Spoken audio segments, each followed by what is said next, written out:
Let's see. All right. Well, hello, everyone. Happy Saturday or Sunday or even Friday, depending on where you are. I'm here in Colorado and excited to be here for the Happy Wife School live show today. So I'm just going to take a second, as I always do in the beginning, just to wait to make sure you guys can see me, hear me. All right. Before I get started in today's topic, which is what is a good man? So I'm excited to talk about this today. As always, I'm excited to be here and teach and share a different perspective with you all. So something that I think is important. This is what I tell my students whenever I meet with my students or I have a group session for my students. Is a really important thing is to empty your cup. One of the best ways to hear a new perspective, to let new information in and things that we haven't considered, is that we have to be willing to empty our cup of what we think we know or what we have learned in order to hear another perspective. If we come in with a full cup thinking we already know it all, then we can't hear anything new and we can't let something new in. So it's a good time to empty your cup so that you can learn today. And I'm just still if somebody can put in the chat if you're watching, um if you can hear me okay before I jump into the topic. I always appreciate that so much.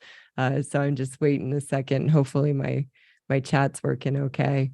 Um, let's see. There's always this delay. I've got like sticky notes up covering my face from where I'm streaming in from because the delay kind of messes with me a little bit. Um, so all good. Thank you, Troy. I appreciate it. That gives me the go ahead. So I'm going to go ahead and jump in. Thank you all so much for being here.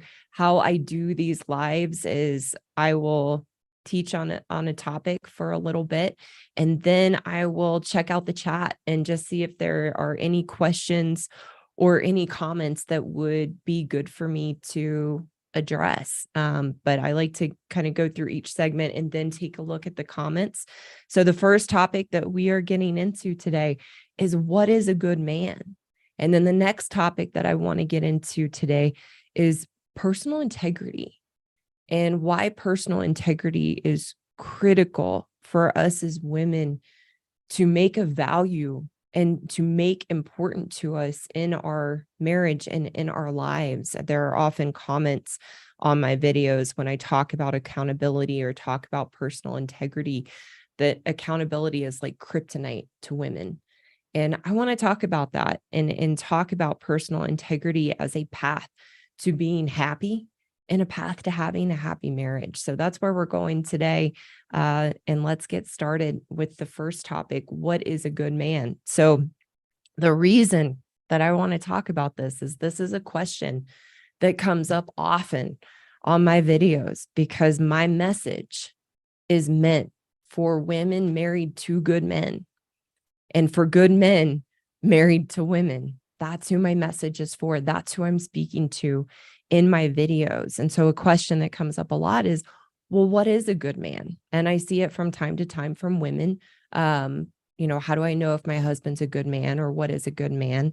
And then I also get that question from men and wanting a more detailed description of what a good man is. And we're going to talk about why even good men begin to question themselves as good men and why that happens in a marriage. So first I'm going to speak to the women of the importance of knowing your husband as a good man. And then I want to speak a little bit to the men on this topic and we'll see where that takes us. So like I said, my message is for good men. It's not for women who are with or married to men who mistreat women.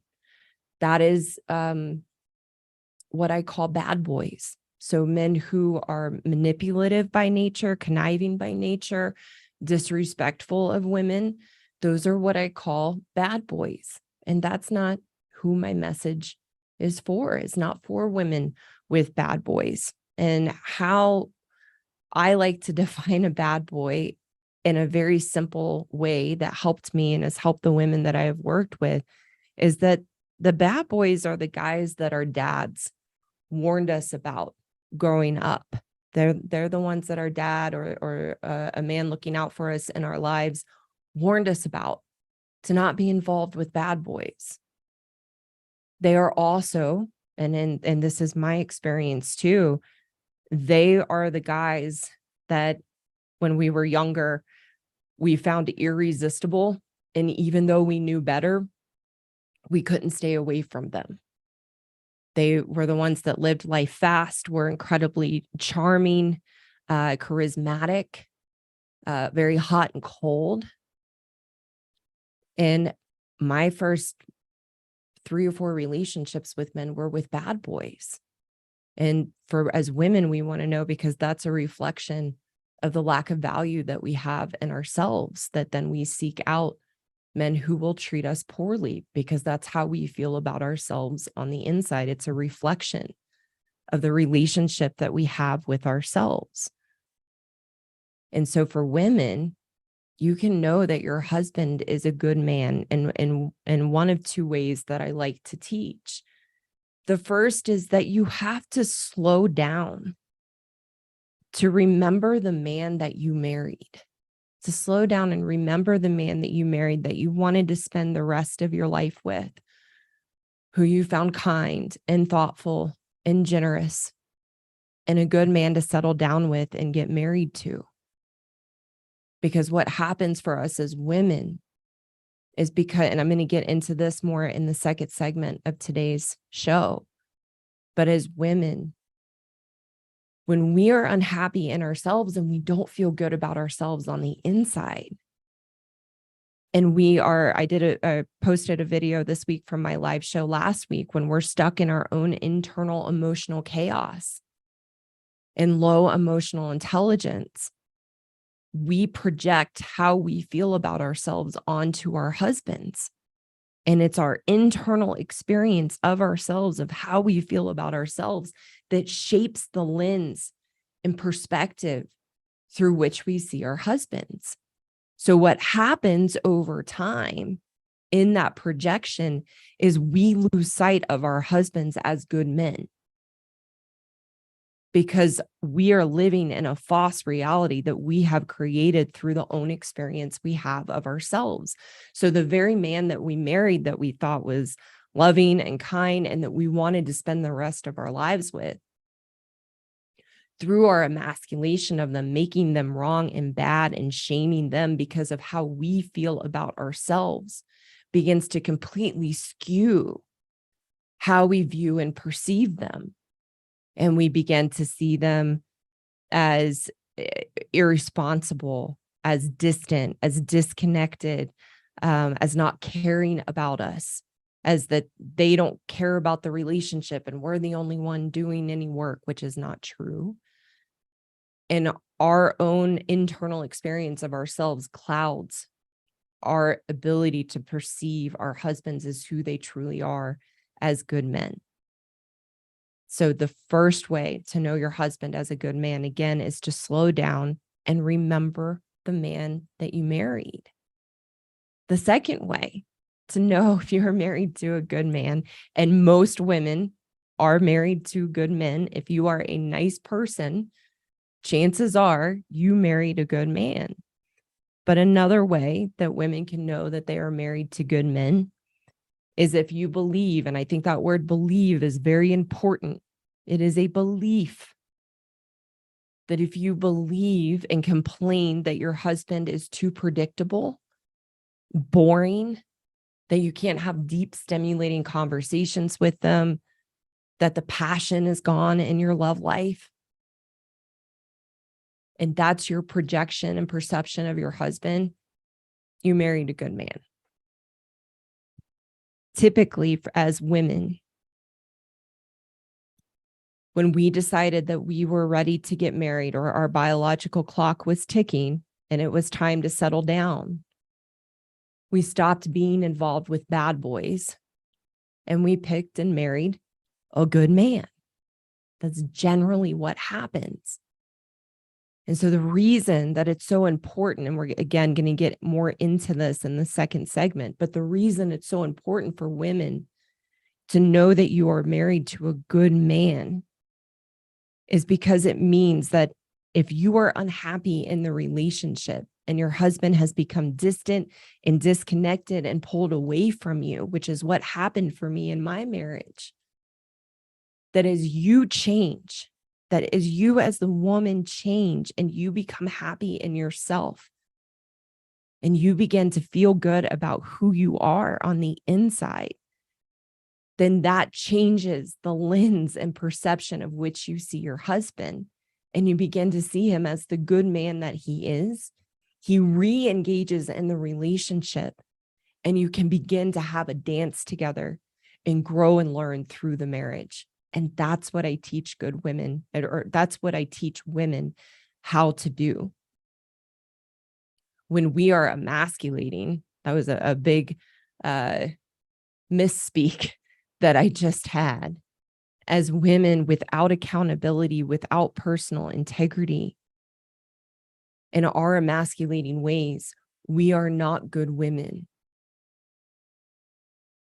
We are cruel and hurtful and cause pain and harm to our husbands who are good men. The foundation of a good man is that he is caring, loving, hardworking, a good provider, wants his wife to be happy. He has remorse when he acts out of character. And he has a foundation of following through and keeping his word, that integrity is the utmost importance to him. That's their nature and their foundation. And when we see them as anything but that, it doesn't mean they don't have problems and issues and challenges. We're human. We all have problems and issues and challenges. But a good man's biggest problem in his marriage is his wife, because we have not learned how to have personal integrity and accountability and to feel good about ourselves and have healthy relationships with ourselves, that then we take it out on our husbands who are good men.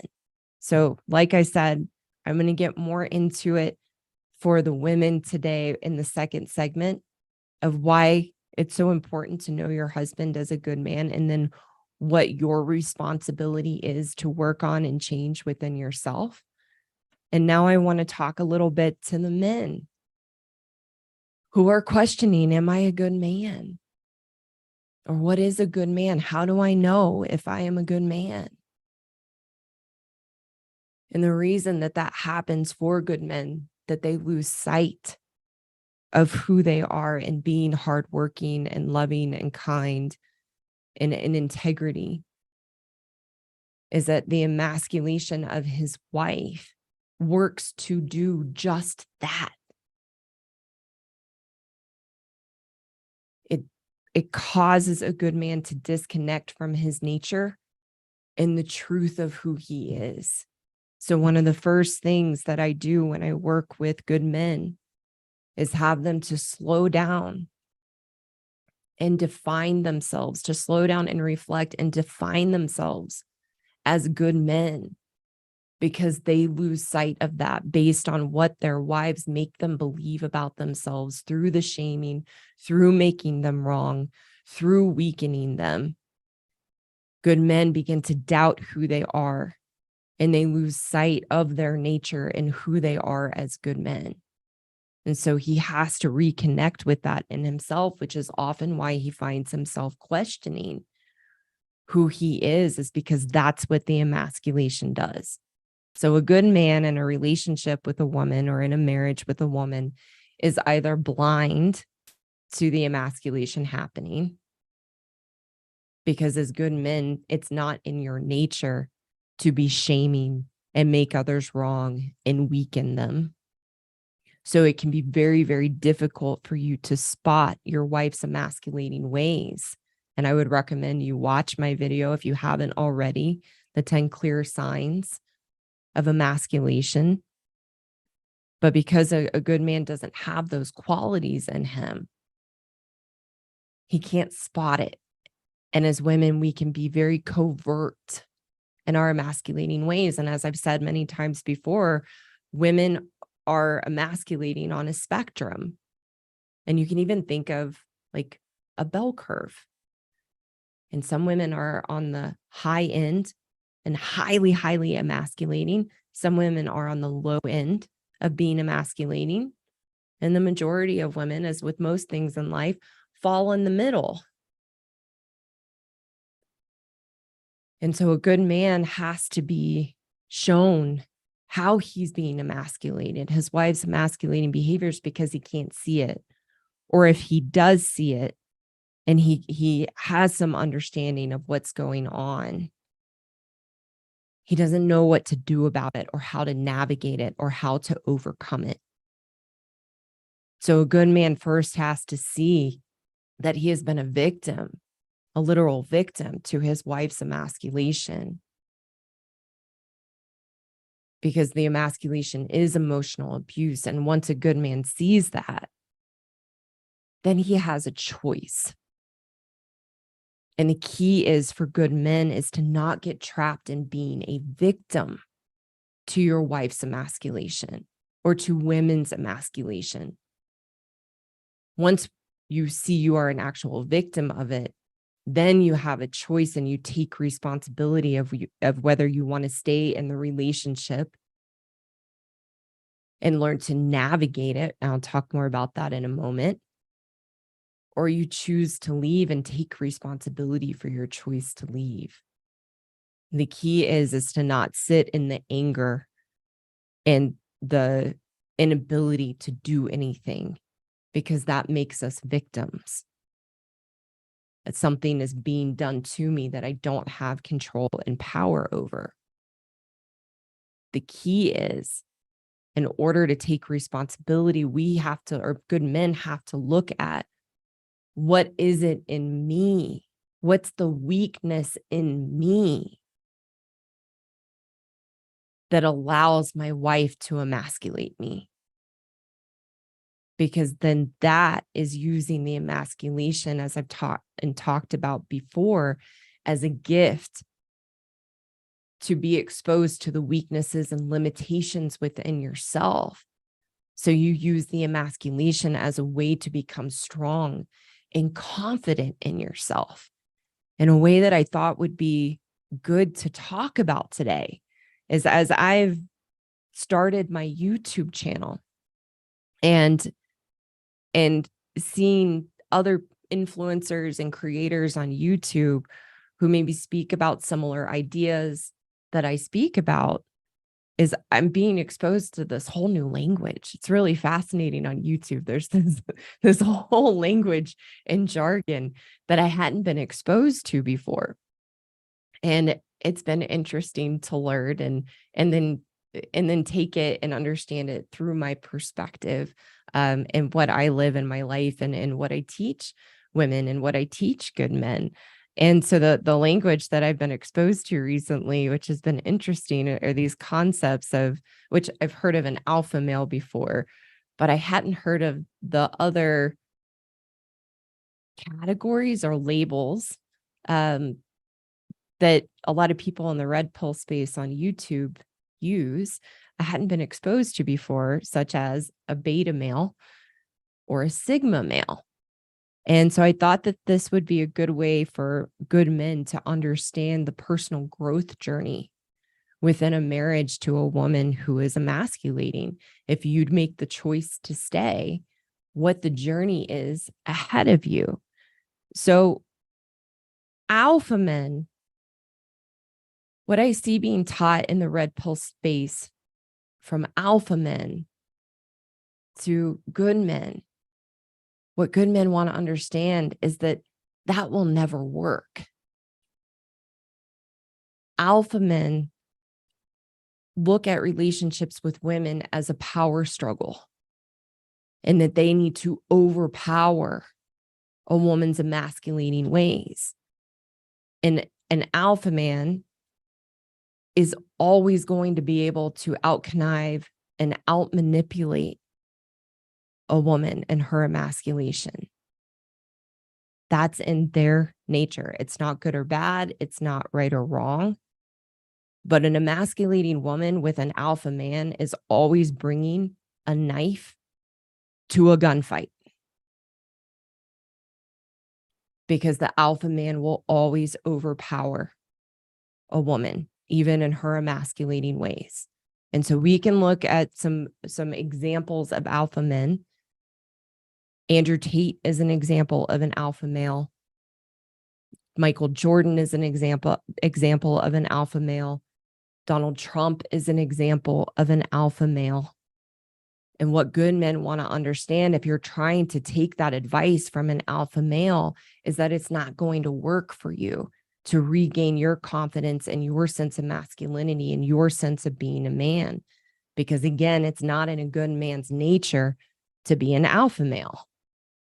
To me, that is the equivalent of an average, normal, everyday woman like myself trying to become a badass, or trying to become what I think another popular term is like a boss babe. It's not in our nature. It's not in us to be alpha females. And so when we try to become something that we are not and is not in our nature, we begin to wear a facade that is not sustainable. And you do not genuinely regain your sense of empowerment and strength within yourself when you're trying to become something that you are not. And when you try to be an alpha male and you are a good man, your wife will overpower you every single time. She will always win. A good man trying to be an alpha male is the good man bringing a knife to the gunfight with his wife every single time. It won't work. So what good men can think of in this language and in this space is when you are in a marriage or a relationship with a woman and you have been emasculated, you have been weakened and made to believe that you are somehow wrong and bad. And I don't mean this in a derogatory sense. This word it's disappointing to me to see how this is used on YouTube and from different channels and influencers, because it continues to emasculate and shame good men. But a good man who has been emasculated in his marriage is a beta male. He has lost his sense of masculinity and he has lost his sense of confidence. And again, I do not mean that in a derogatory term. It's a good way to think of in this space what's happening and what your journey is. So that the classic example of a beta male, in my opinion, is Will Smith. He has been incredibly emasculated by his wife and lost his sense of who he is as a man and his own sense of confidence in himself.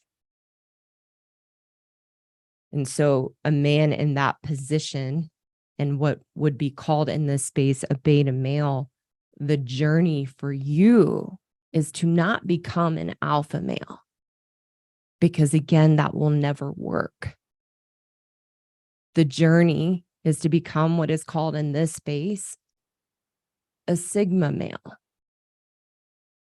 And my understanding and how I define a sigma male is a masculine man who is down to earth and grounded in his confidence and does not need to be in the spotlight or need to have the power and control like an alpha male. And some good examples, in my opinion, of sigma males. Jordan Peterson is a great example to me of a sigma male. My mentor is a great example of a man who went from an emasculated man, a beta male, to a man who is grounded and confident in his masculinity and doesn't need the spotlight or the power or control. It's a quiet, grounded confidence. in himself. If you are familiar with Brandon Tatum, he has a channel on YouTube. He's very passionate and grounded in his ideas, but he does not need the spotlight or to overpower. There's another influencer on YouTube. His name is John Campbell. He's a really good example of a Sigma male. So what I teach good men in the journey of using the emasculation of their wife and their marriage as a journey and a gift of personal growth is going from a beta male to a Sigma male. Because when you learn to stand up to your wife in a responsible, respectful way, not in an alpha way of trying to overpower or manipulate, the emasculation bounces off. And what can happen is then your wife begins to respect you. It doesn't mean that her emasculation will ever stop completely, but it can actually begin to lessen because you are grounded and confident in yourself and have regained your sense of masculinity. And the emasculation bounces off. And then you still love your wife and see the wonderful things about her. And remember, most women are in the middle of the bell curve. They're in the average place of being emasculating. It's my message again. I think this is important too, is not meant for marriages that are beyond the point of being healthy and functional. Is not meant for dysfunctional relationships. It's meant for normal, everyday people who are lost and not understanding how these dynamics work and to come together and to have a dance and a marriage. They're normal, everyday people who feel lost. And how do we navigate this? How do we navigate this? And so for good men, how you learn to navigate it is to not run away from the emasculation. That continues to make you weak. It's actually to run straight into it for the purpose of exposing the limitations and weaknesses in you that allow you to be emasculated, which is an example of this in another arena of life. All of us as women and men can see different relationships where we are shamed or we are made to feel wrong. And one of those relationships for me right now are shaming comments on my YouTube channel. They have been a tremendous gift. It would be easy to be a victim to some of the comments that I get and feel sorry for myself, be angry, want to block those people, which when it's necessary, I do, but not from a place of being a victim. I run into that. I am so grateful for the haters and the shamers. Keep it coming, because it allows me to see the weaknesses in myself that allows me to be shamed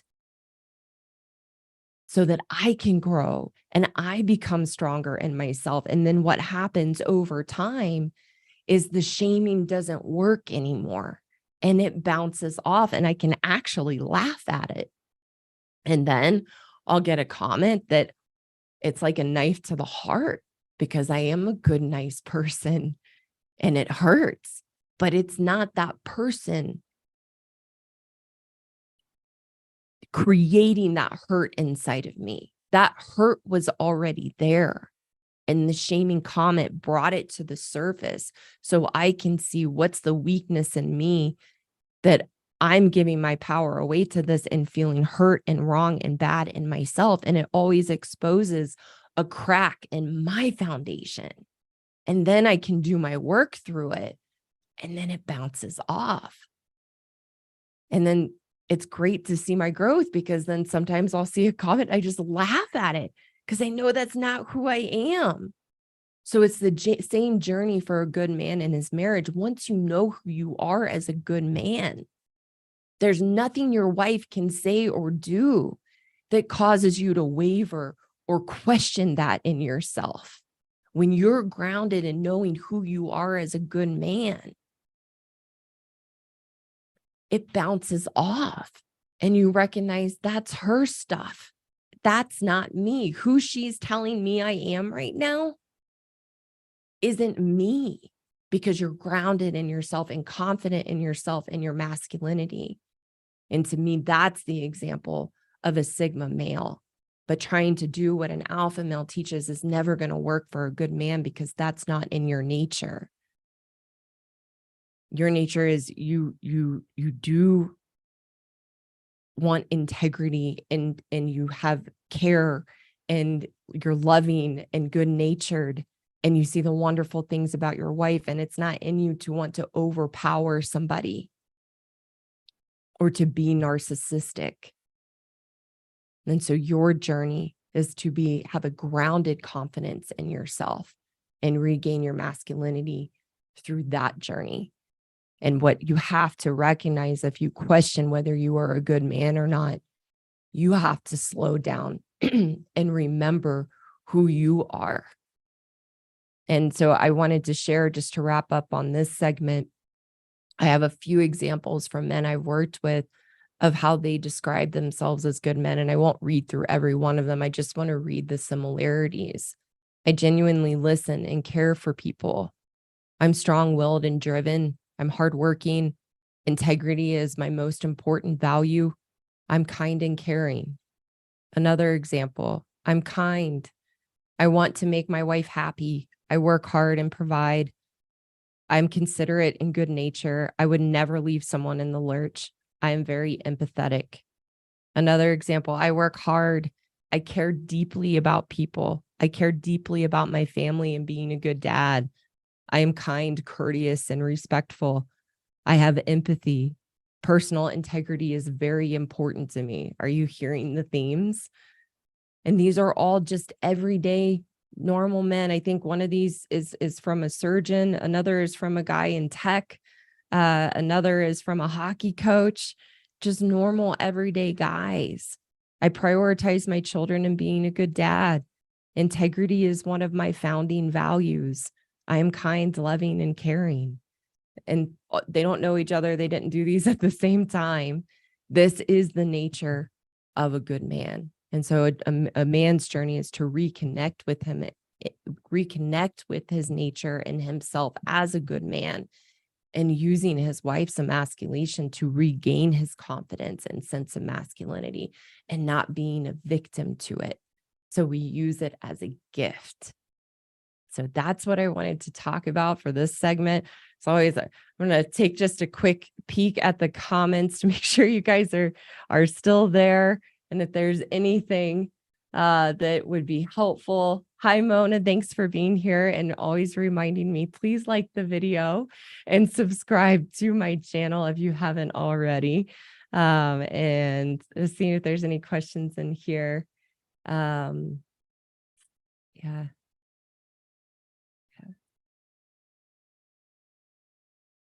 Oh, thank you so much. I really dig your channel. I've shared it with my mom. Keep it up. I'm thankful you exist. That's very, very kind. Thank you. So I'm not seeing any questions so far yet, so I'm going to keep going, but you guys keep up the chat, and thanks so much for being here.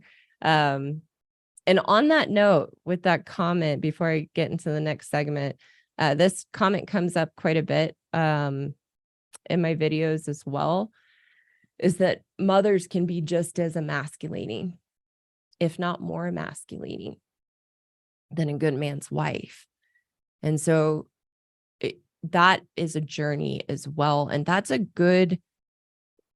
think a good place to think of, where most good men want to continue a relationship with their mothers, that in spite of their mothers being who they are, they still care about and love their mothers.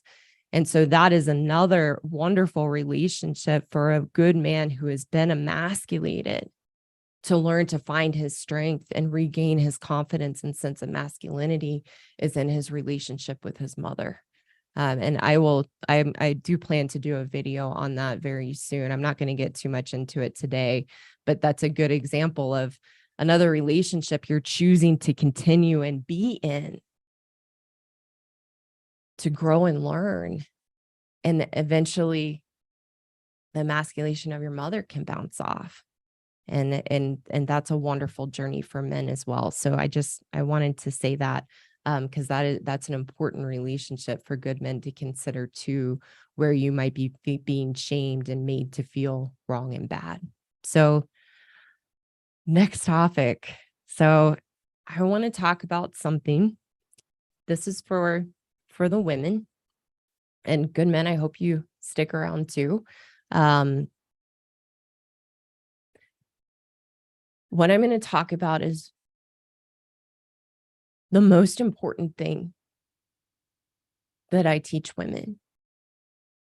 And it's what we have not been taught or had really any understanding that this is the utmost importance in our marriages. As women, if you ask a woman, what's the most important thing in a marriage?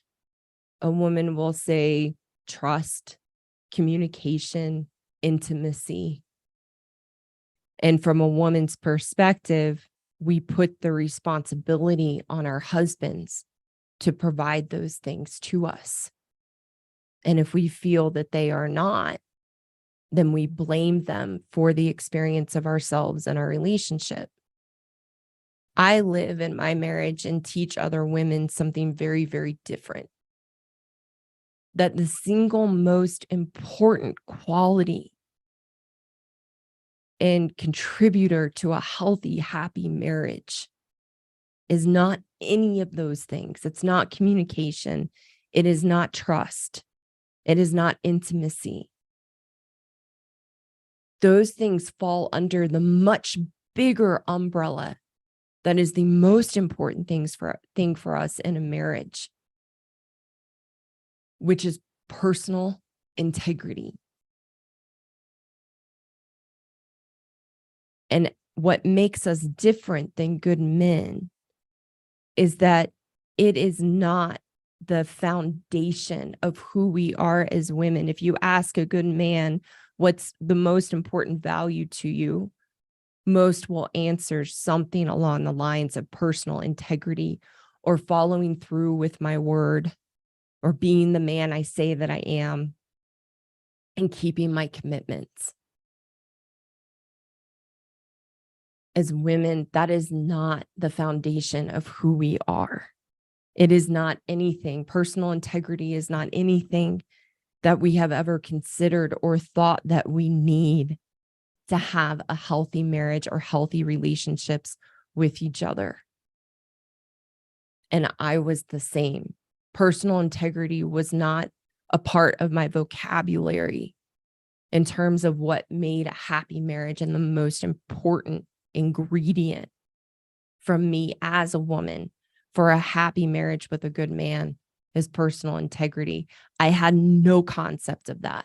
And in a decade of working with women, it is very, very, very clear that none of us have had that concept that personal integrity is the most important ingredient to a healthy, happy marriage.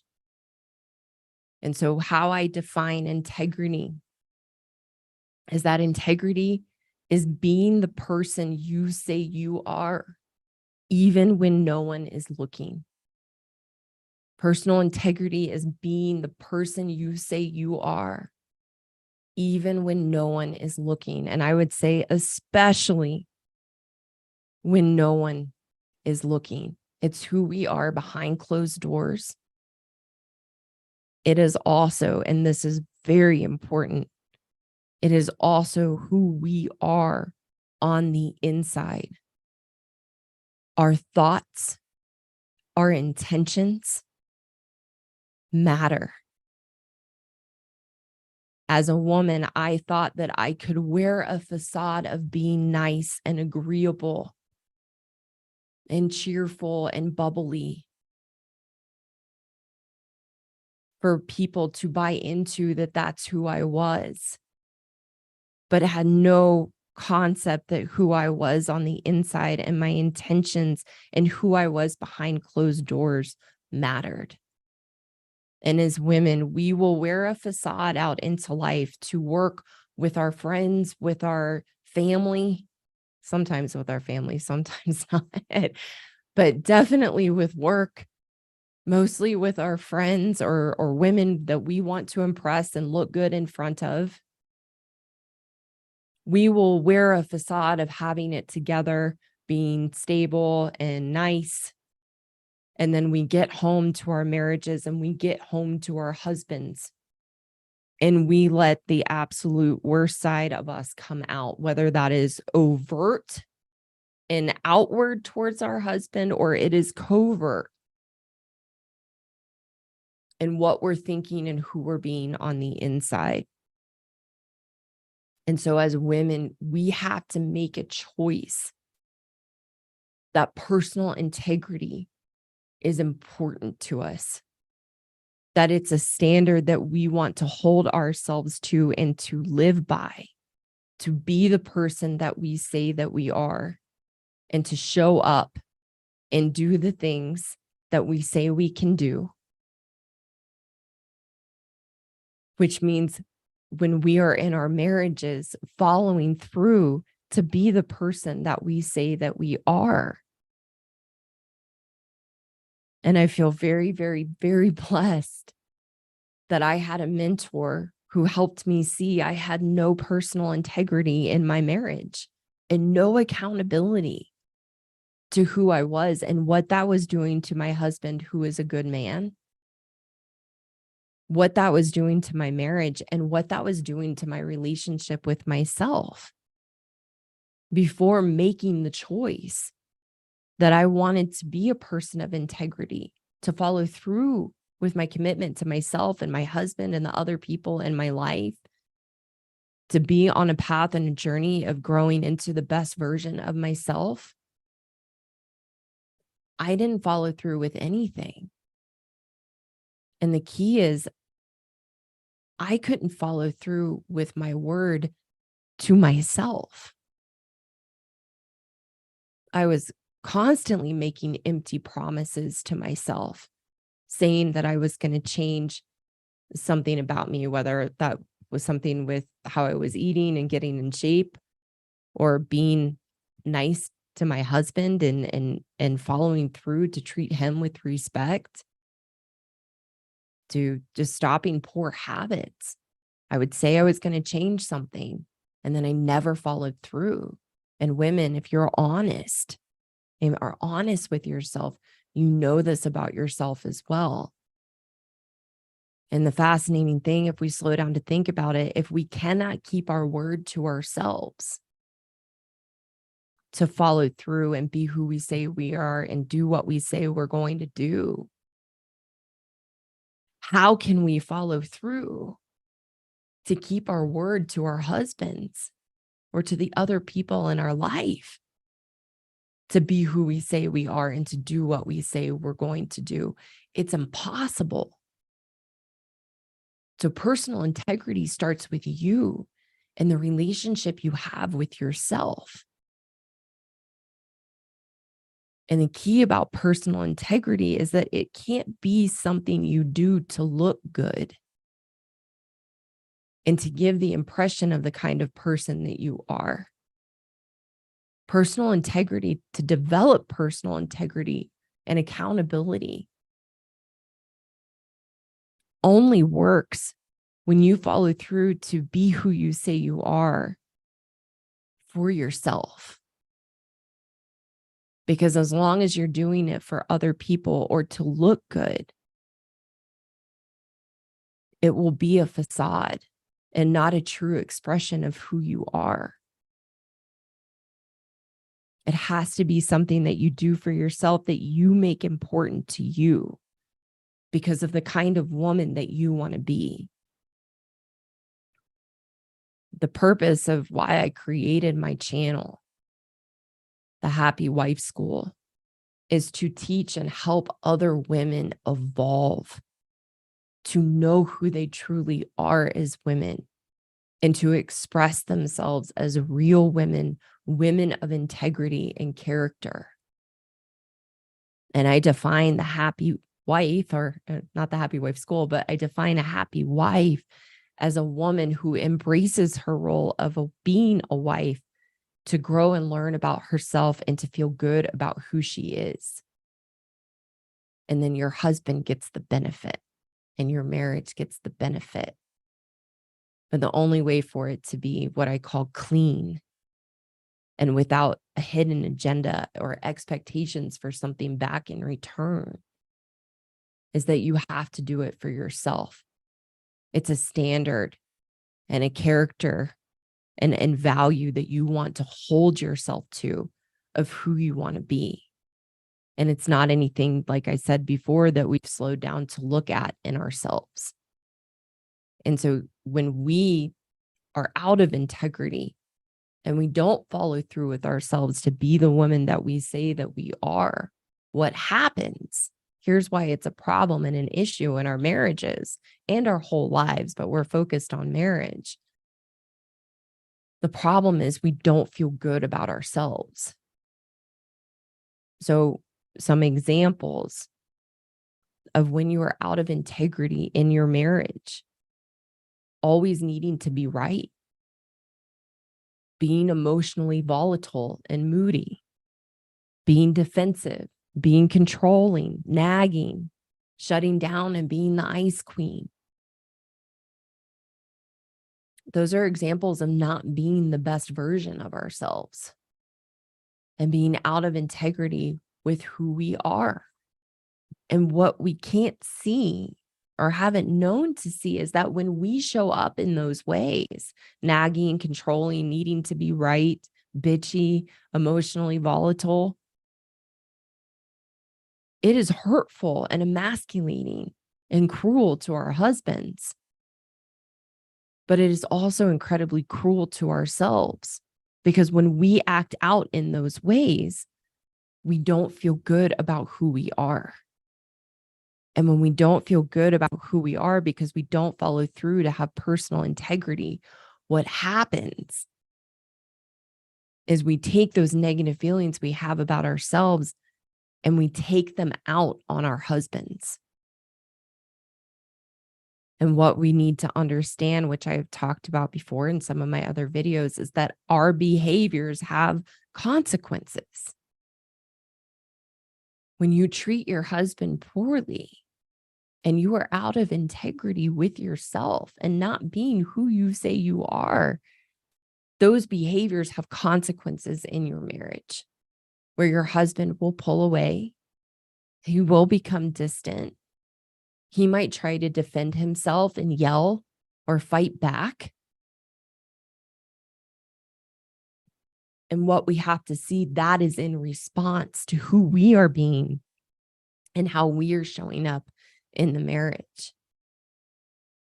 So here's how it works with a good man, and why this is so empowering is that when you actually hold yourself accountable and hold yourself to the standard of personal integrity, you follow through to do the things that make you feel good about yourself, that you show up with kindness and respect and act from a place of character and being in control of your emotional state.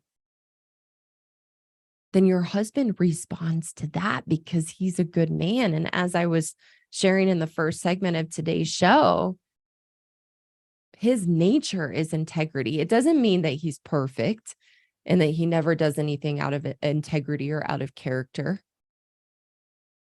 But he has remorse and then commits to do better, because that's a foundation of who he is as a good man.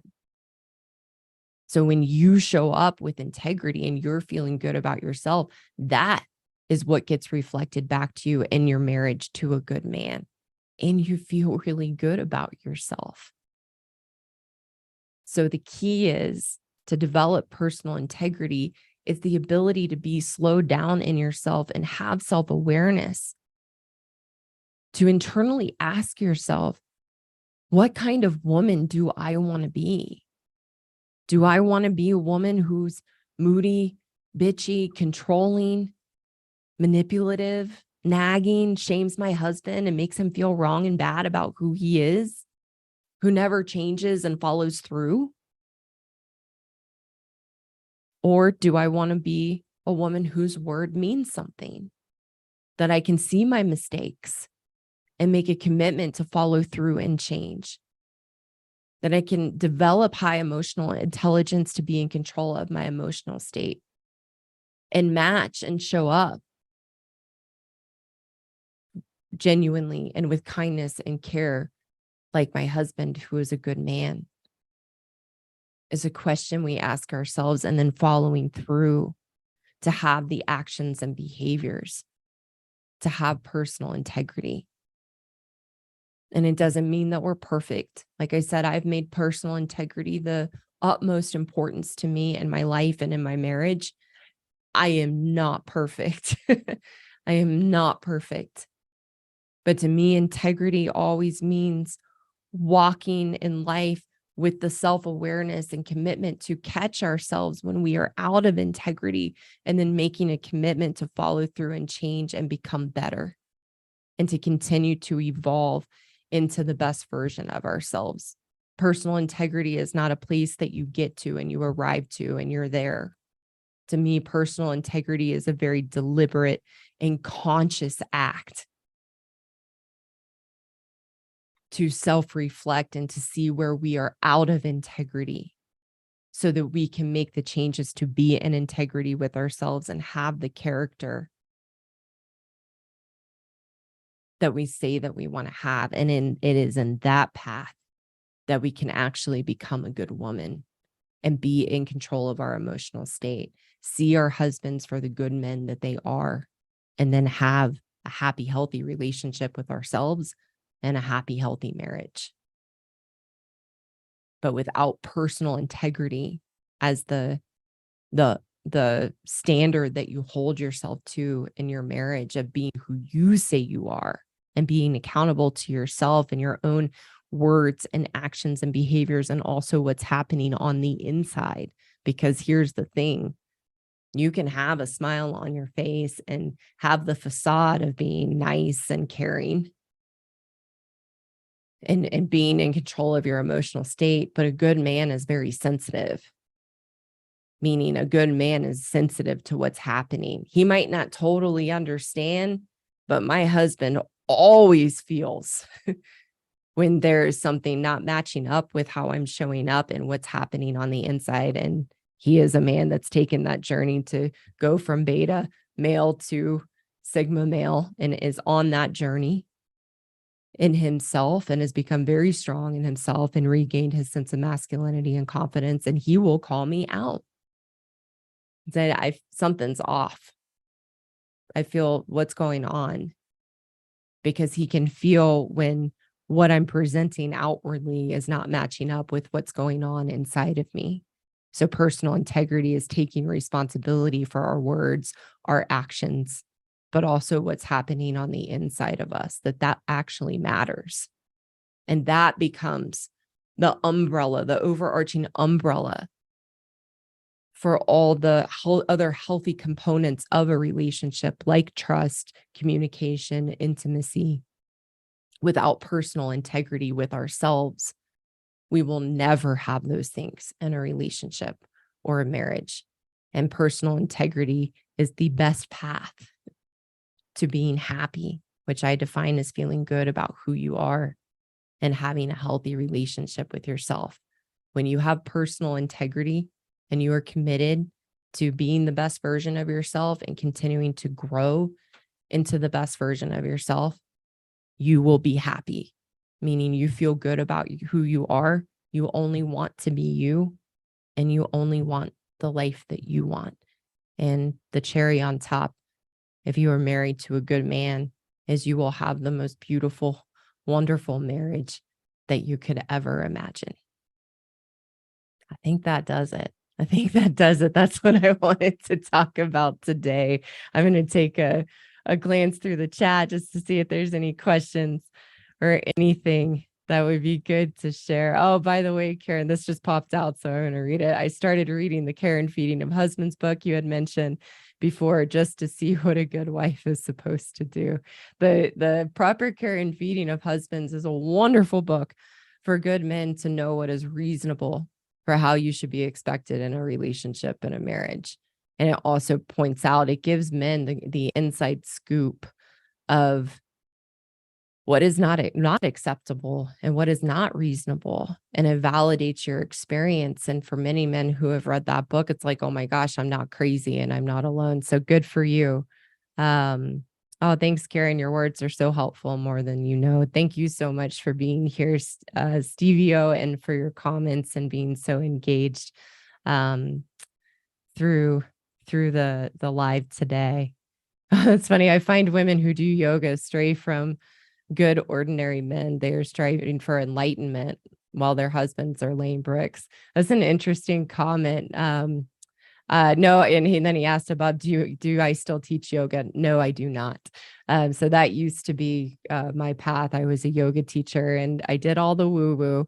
And then I met my mentor, and I had a very awakening moment um, to see that I was the problem in my life, and the things I was doing to work on myself, such as therapy, yoga, and all the woo woo, were not working. They were actually making me much further away from myself. And I was using them to put myself on a pedestal, to think that I was better than everyone else when I was still a mess on the inside. And none of those things worked to resolve my emotional state that were causing me to be out of integrity and have an unhealthy relationship with myself. So yeah, that's an interesting comment. The path I teach, I'm not going to go too much into this, but the path that I teach is not a path of enlightenment. It is actually a path of self-actualization, and it's what's been taught to me by my mentor. And I recognize that the path of enlightenment is not for everyone, because it has to be within our seed, and it is actually the opposite of connecting with ourselves and having a relationship with ourselves. Enlightenment is the concept of no self. Um, and that's a whole, I'm not going to get too much into that. I'll get off on a whole tangent. We'll be here another hour. What would you suggest a good man do to avoid the emasculation? So good question. And that's what I was talking about in the first segment of today's show. If you weren't here for that, once I end and at post, I would recommend going back and listening to that first segment. The key is to not avoid emasculation. The key is to run right into it, to expose the weaknesses within yourself. Of what is it about me that my wife's words or mother's words can allow me to feel so weak in myself and cower to the emasculation, because that's where you will find your strength and ability to stand up to the emasculation in a responsible, respectful way, and how that can look like an example of that. Like I've said many times before, I'm a woman. I've done a lot of really good work on myself. I hold myself to a standard of personal integrity, and I am not perfect. And every once in a while, a comment will come out, a look will shoot my husband's way, a tone in my voice. And my husband has learned and gained the strength in himself to say, hey, what you just said, can you say that another way? That was shaming. You just shamed me. And a good man can expect, when he learns to do that, a few things can happen. Either your wife will start to realize, oh, I better start to change. It's not working anymore. And she will step up and grow with you. And that's where you find a dance. Or she will lose it and become irate that you say something like that to her. And your path and journey as a man is to remain composed and strong and solid in yourself, because she's acting out in that way to get you to blow up. And then as a good man, you feel bad about yourself and feel remorse in that behavior. So it's not avoiding the emasculation. It's running right into it, to use it to strengthen yourself and find your confidence and masculinity within yourself. And that is what I teach in my men's course to good men. So, all right, guys, lots of good things in the chat. It's always a little overwhelming going through it at the end, and also like, what comment could be there? So thank you all so much for being here with me today. Please remember to like the video, subscribe if you haven't. Please share my videos with those that you know that they could help. I'm excited to get my message out and continue to share with people. And I hope you guys have a lovely day and a lovely weekend. And I look forward to seeing you again soon. I'll be back live next Saturday, same time. So I look forward to that then. Bye.